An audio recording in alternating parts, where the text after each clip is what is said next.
So did you have a position on carbon credits coming into the day? Yeah, no. The position is no. There must be something important in carbon market. Otherwise, people have given up long time ago. So I guess I came in today thinking, as a tool, carbon markets, carbon credits can be really valuable in creating the kind of economic incentives we need. Today, the carbon markets have no supply, no demand, no transparency, no regulation. Other than that, they're perfect. You buy a carbon offset from a forest, but now the forest is burned down, or they were gonna chop the tree down, but they didn't, and then they did. We know that we need carbon removals to scale dramatically.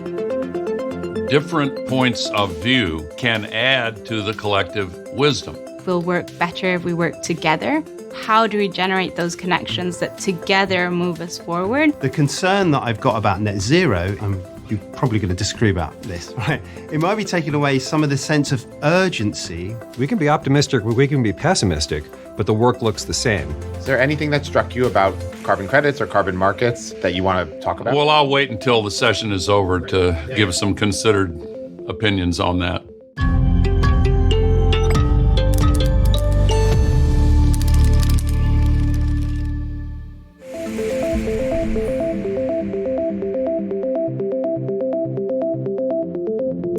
Throughout the world, we find ourselves faced with self-inflicted and interconnected problems that challenge our social fabric, our economic security, and the very ability of the Earth to sustain us. We're certainly not short on ideas to address these problems, but we often get caught up in arguments against one another, vying for supremacy instead of deciding on a course of action. So how can we move forward? It begins by acknowledging the difference between choices and dilemmas. Some decisions come down to choice. You weigh the alternatives, decide, and move on. But often, complex situations need both and thinking instead of either or. They require us to hold competing values together rather than make straightforward choices.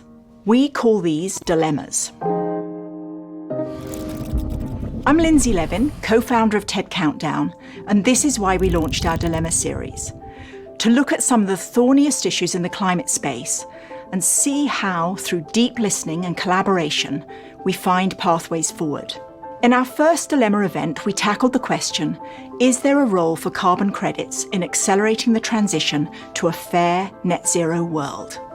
First, let's start with some definitions. A carbon credit is a tradable permit that usually represents 1 ton of carbon either not emitted or removed from the atmosphere. Carbon offsetting is the practice of buying carbon credits to compensate for carbon emissions generated elsewhere. Carbon markets are where carbon credits are bought, sold, and priced.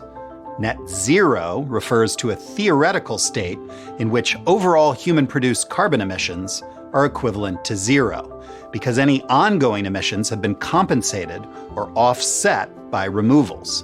We're going to take you on a journey. We'll explore why so many people have lost faith in how carbon markets and net zero targets operate in practice.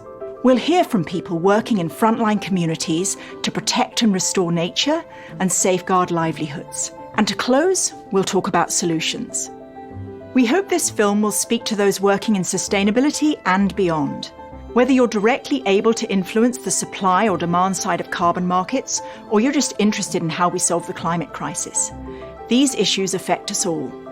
Let's start by hearing about some of the promises and pitfalls in a conversation between TED's David Biello and Gilles Dufrasne of Carbon Market Watch. Now, carbon credits are being used as a big tool to neutralize otherwise growing emissions. Are they working? So my short answer to this would be that they're not. First, because there is a major concern around the actual quality of those credits. They're each supposed to represent a full ton of CO2 that's been reduced or removed and permanently stored, but in reality, many of those credits actually don't represent that full ton of CO2. In addition to that, many credits are used in inappropriate ways by companies. For example, a company that would make a net zero claim, a carbon neutrality claim for a specific product, but with these claims actually only covering 10 or 20 or 50% of the total emissions of that company's or of the good.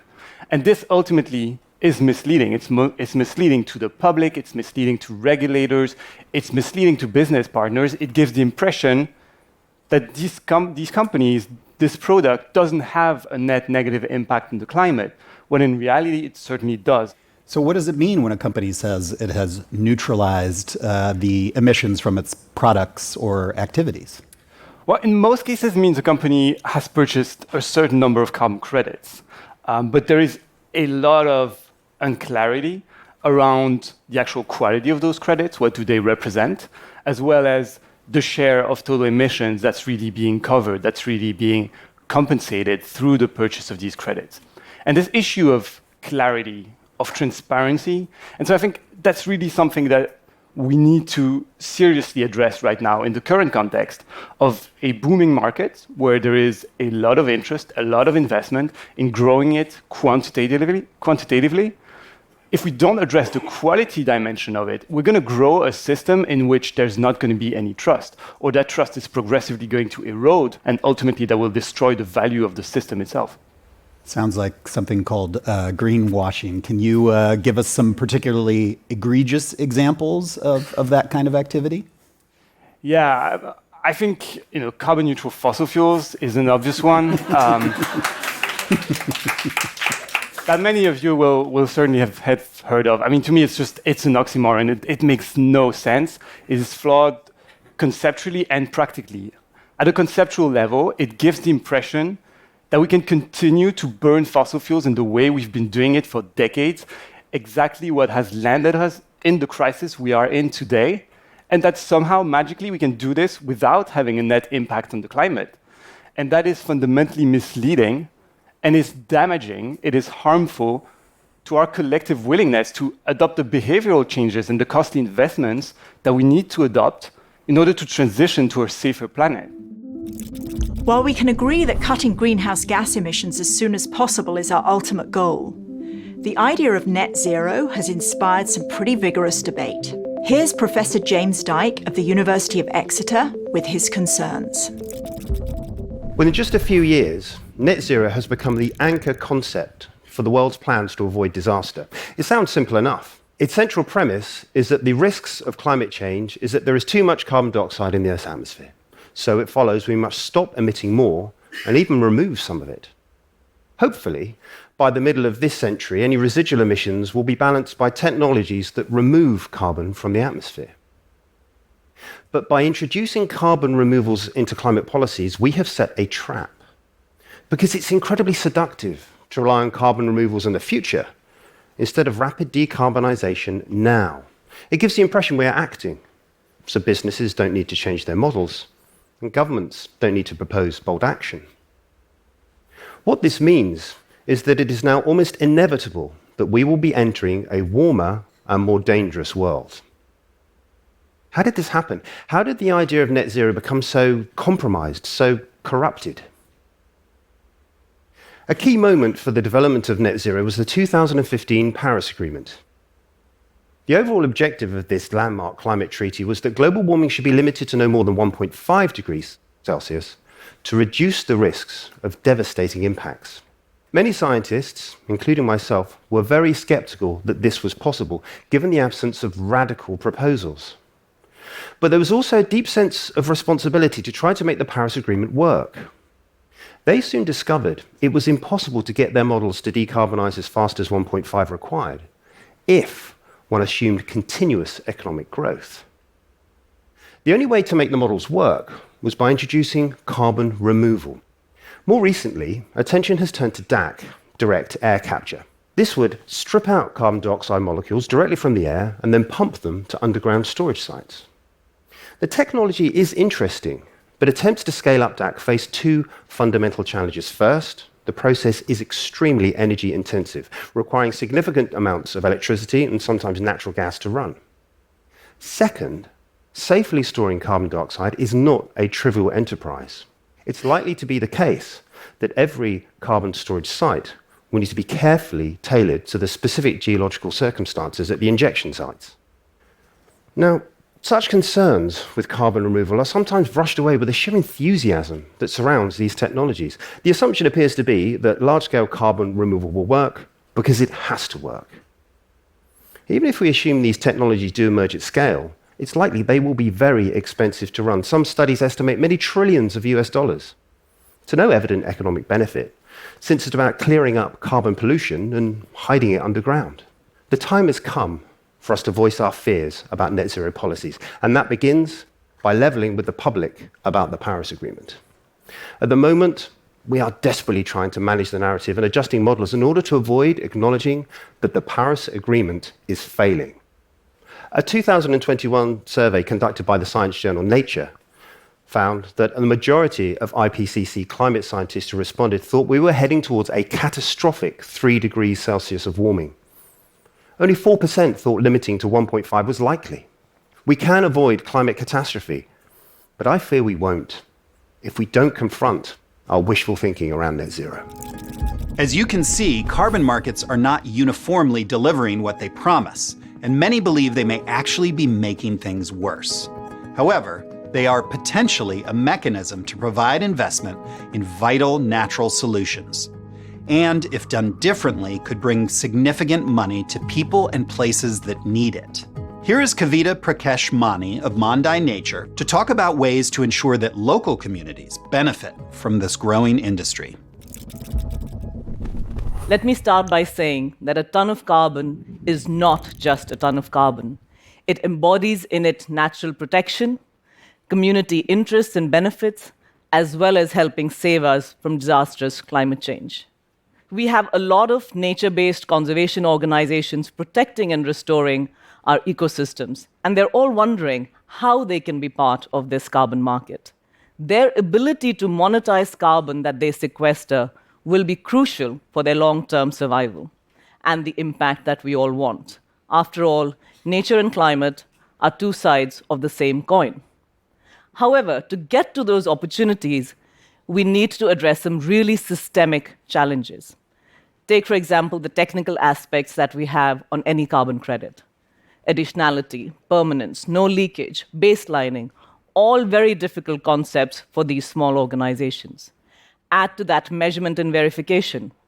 How do we get pre-feasibility studies, feasibility studies, project development? How do these small organizations take on these high costs when the price of carbon is very low to deliver these documentation? But that's not the problem with the larger players, and there's a systemic imbalance of power. Larger NGOs, companies, project developers all have access to international markets and institutional finance. The smaller organizations see the opportunity, but just do not have the means to tap into it. We should also look one level higher at governments. Take, for instance, Indonesia, a country with the highest potential of carbon mitigation from nature-based solutions. It is the third largest tropical forest. It has a coast lined with mangroves, and it has 15 to 30 million hectares of peatland. But the government has restricted any new projects from being developed or carbon credits from being sold to the international market. This has merit because, after all, developing countries also need to meet their nationally determined contributions. And they do not have to sell cheap credits to developed countries that have already destroyed part of their environment or companies that are not decarbonizing. However, it does restrict international finance from going into conservation and into communities. Some countries are trying to get the market to work. In Asia, that's Vietnam and Cambodia. But we still do not have the right market mechanisms to ensure that it's equitable, safe, and the impact that we want. As Kavita said, a ton of carbon is not just a ton of carbon. To build on that, here's Susan Chomba of the World Resources Institute Africa to talk in more detail about all the things we miss when we think too narrowly about carbon benefits and nothing else. So I'm going to talk to you about all the elements about carbon markets that have got nothing to do with carbon. Our forests, peatlands, and oceans are more than the carbon that they store. They are the foundation of livelihoods of billions of people who depend on them directly and indirectly. They provide the hydrological functions that ensure we have rivers, we have lakes, and that we can grow food successfully. They are home to biodiversity. They are also home to indigenous people who protect them with their blood, sweat, and tears. So when we lose these ecosystems, the livelihoods of local communities and indigenous people are adversely affected. When you look at the way we design the carbon markets, we design them with various assumptions. First of all, carbon markets perpetuate the notion that our forests and peatlands are all about carbon. They overlook the ecosystem services that these ecosystems provide, such as clean water, healthy and nutritious food, biodiversity, and its related services such as pollination, pest control, and even nitrogen fixation. Companies are prepared to pay for carbon because it helps them to tick either their compliance box or the public relation boxes.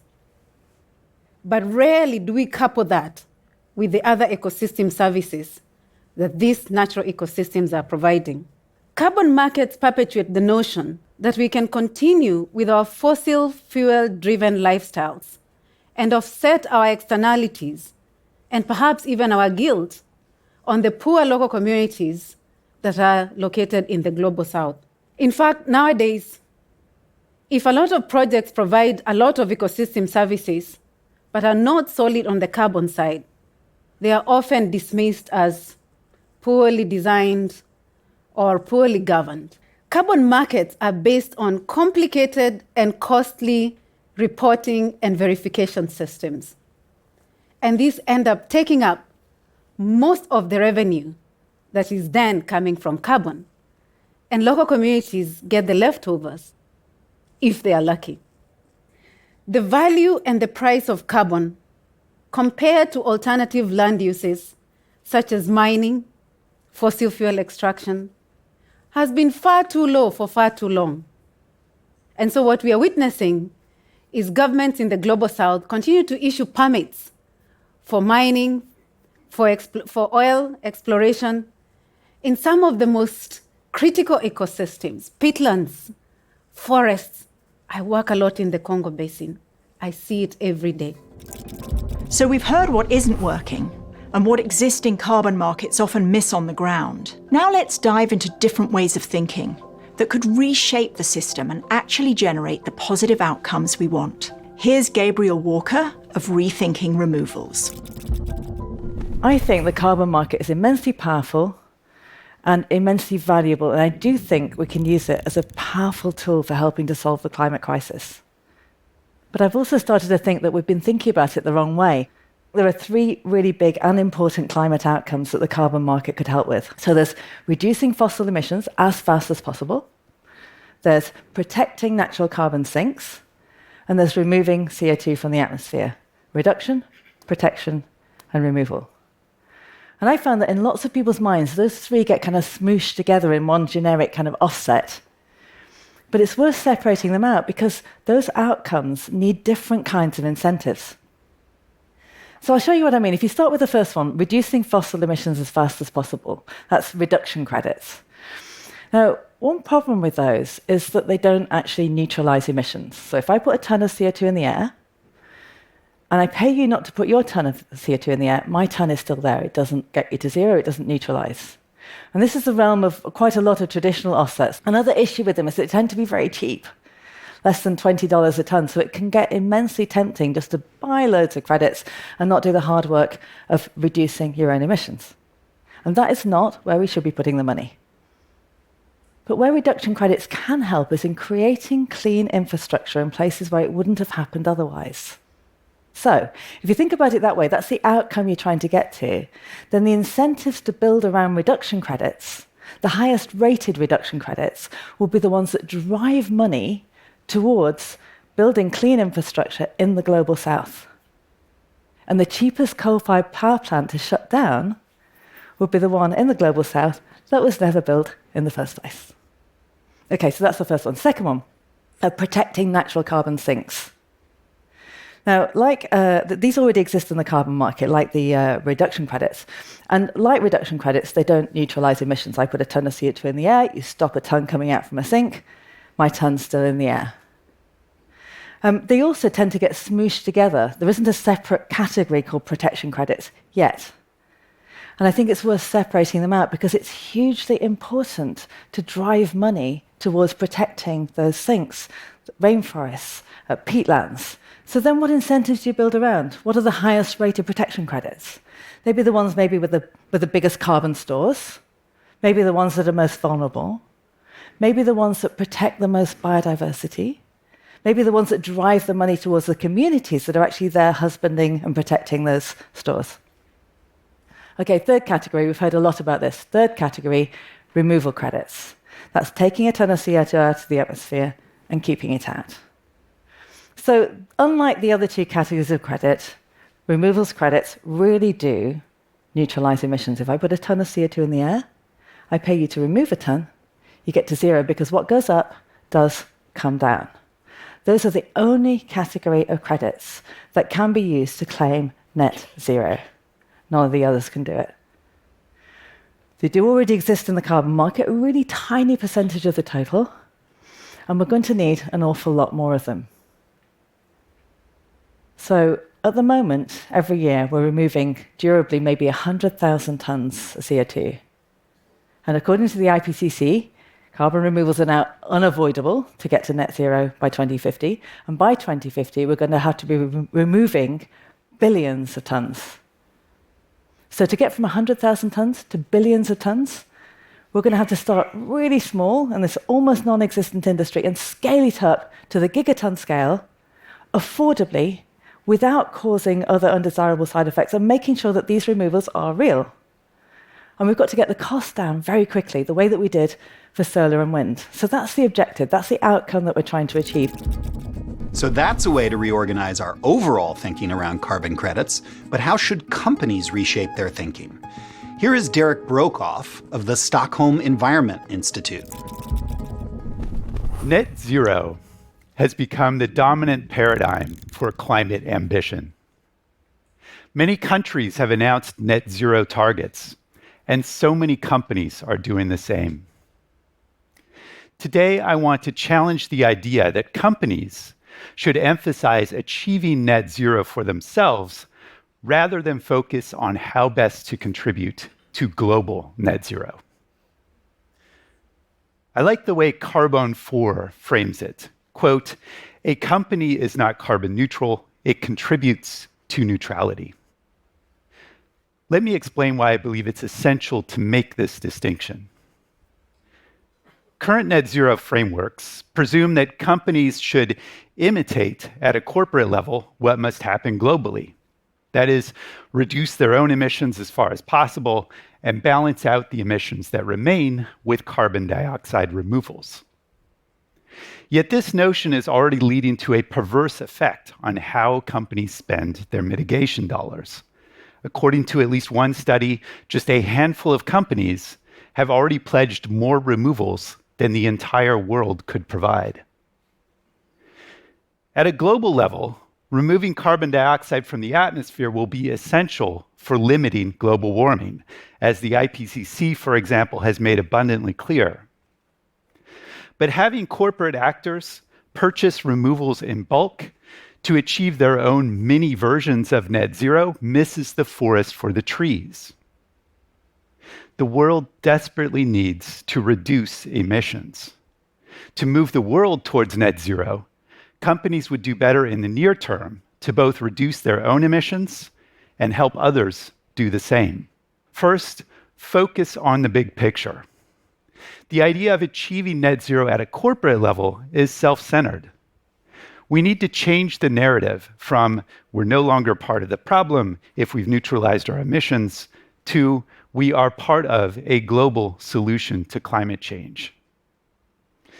This means not just imitating what needs to happen globally, but instead taking actions that beneficially advance a global net zero outcome, including by prioritizing emission reductions over removals in the near term.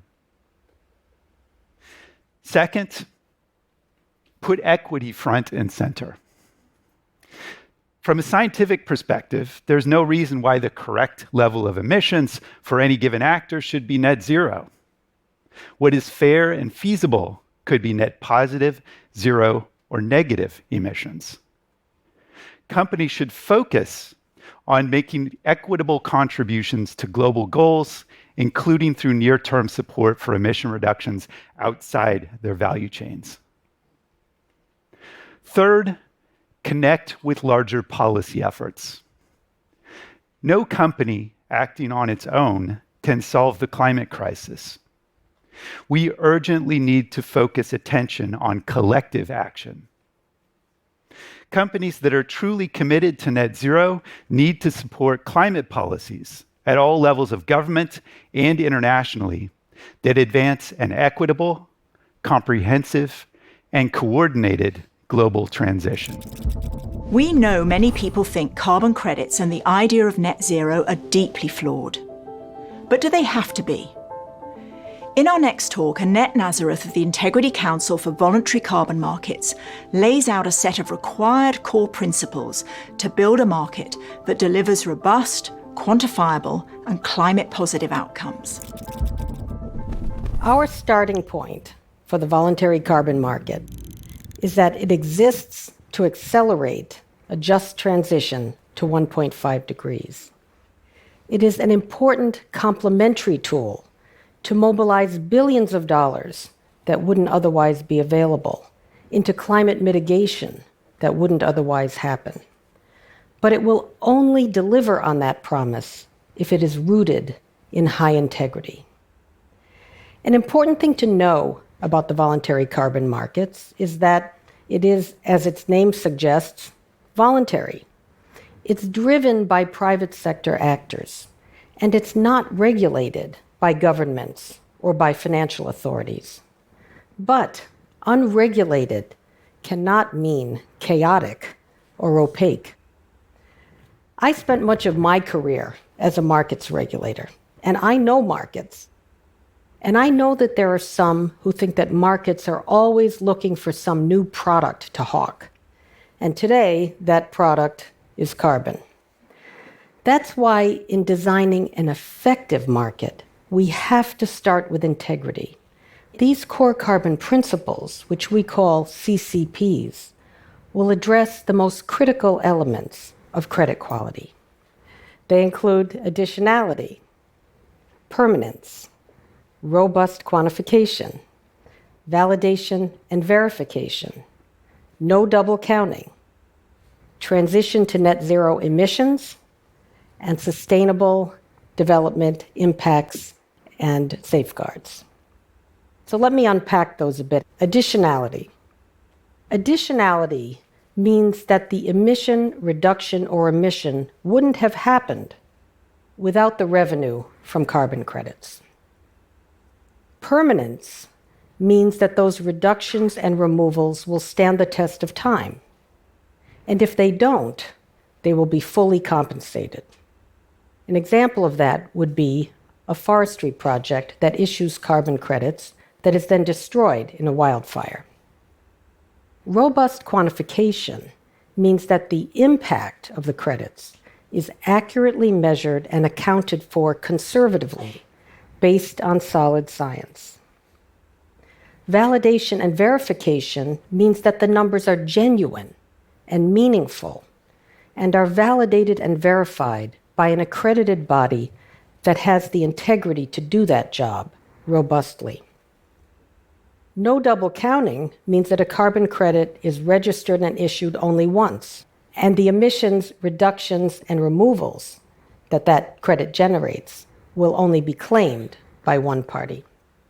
Meanwhile, our colleagues at the Voluntary Carbon Markets Integrity Initiative, the VCMI, are working on similar standards that will address credible claims so that we can come to a common understanding that carbon credits will only count if they are used as a complementary tool within a legitimate net zero pathway. If we have integrity in the supply of credits, how they are traded, and how they are used, then a powerful price signal will emerge. The Dilemma series was born out of a strong conviction that when reasonable people disagree, The way out is not to dismiss one side over another, but in fact to hold and value different points of view and see what we can generate together. In dilemma thinking, this is called the resolution zone, and reaching it is vital if we're going to make real progress on climate. Let's hear again from some leading voices who we invited to share ideas, ask questions, and engage in productive debate. In my inbox every day are the debates in the climate community about how exactly we're going to get this done. And the debates are important because this is the hardest problem that we've ever faced. And so we have to have open ears, even more open perhaps to our critics than to the ones who agree with us, because we have so much to figure out. I had a good conversation about how, as much as I would like to pretend we're going to get there on climate because of trust and relationships, we've wasted all the time for that, so we really need to get there by alignment. If we can agree to a few things that lead to not dying on a fiery gas ball, I will build my relationships on the way to that. We heard in the first sessions about how to make sure that the carbon market is working for people on the ground and communities on the ground who didn't do anything to contribute to climate change, are going to be often most vulnerable to bearing the brunt of its impacts. They're not thinking about the carbon market. We heard that from Susan Chomba from her work in Burundi. We heard that from Kavita Prakash-Mani from her work with smallholders in Southeast Asia. The thing that shifted my thinking the most was the way that Annette Nazareth talked about what is necessary to create an integrated and high integrity carbon market. That level of clarity I found actually shifted my mind in terms of structuring a market in a valuable way. There were a lot of kind of overlapping ideas on how to get to solutions from people who don't really agree on everything. All carbon removal proposals need to be based on robust science, engineering, and economics. Once we have a credible total amount of carbon that can be removed by proposed technology that includes its capture and safe storage, then and only then can it be included in net zero policies and models. So to get from 100,000 tons to billions of tons, we're going to have to start really small in this almost non-existent industry and scale it up to the gigaton scale affordably, without causing other undesirable side effects, and making sure that these removals are real. On the government side, we need clear guidance and clear regulation. Good carbon markets must help us to cut emissions from the source. We have to decarbonize our supply chains, we have to decarbonize our economies, we have to decarbonize our lifestyles. I think deep listening really matters for conversations like the ones we had today and the ongoing thorniness of people who feel threatened by a planet in decline trying to make decisions. The heterodoxy of perspective and opinion stimulates new ideas. And if you start the conversations with respect and with open minds, you get to new places. And we had that in our breakout group, for sure. But we need a kind of grounded sense of hope and optimism, which has got kind of rough edges and realism. I agree. And we somehow need to embrace those fears, because often we don't want to, right? So I think that a stubborn and determined optimism lies on the other side of despair. Mm-hmm. I think you have to go through that, and you have to stare into the abyss and say, this is possible, it may even be likely, but you know what? I'm going to do everything I can at this moment to be the change to create that difference. I've never heard so many polite people disagree about things they hate. I've never met so many people who hate offsets who are still super nice and trying to figure out what could be useful about a thing they're not sold on. It is useful to be reminded to like be patient, to listen, to learn, to be open, to be warm, to be generous and kind to people who are on my side that I disagree with. Sometimes we do need to take a step back and not put all that pressure on our own shoulders that we're going to find the solution, but it's how do we generate those connections that together move us forward. And maybe one day I will be sadder and I will be less optimistic, but someone else will bring that hope to me. When we try to reason collectively, it's really important and valuable to recognize that different points of view can add to the collective wisdom. One of the most powerful telescopes in the world had an innovative design when it was built, including the decision to build two virtually identical telescopes only 60 meters apart. If they're looking at a supernova 100 million light years away, it turns out that the ability to view that object from two different points of view, only 60 meters apart on a small planet, makes all the difference in the amount of information that can be collected and processed and used to enhance our understanding. And the same thing is true when we try to reason together in a group. If there are different points of view, then the different life experiences of everyone in the group can add to the collective wisdom and make the group far smarter than the smartest individual in that group.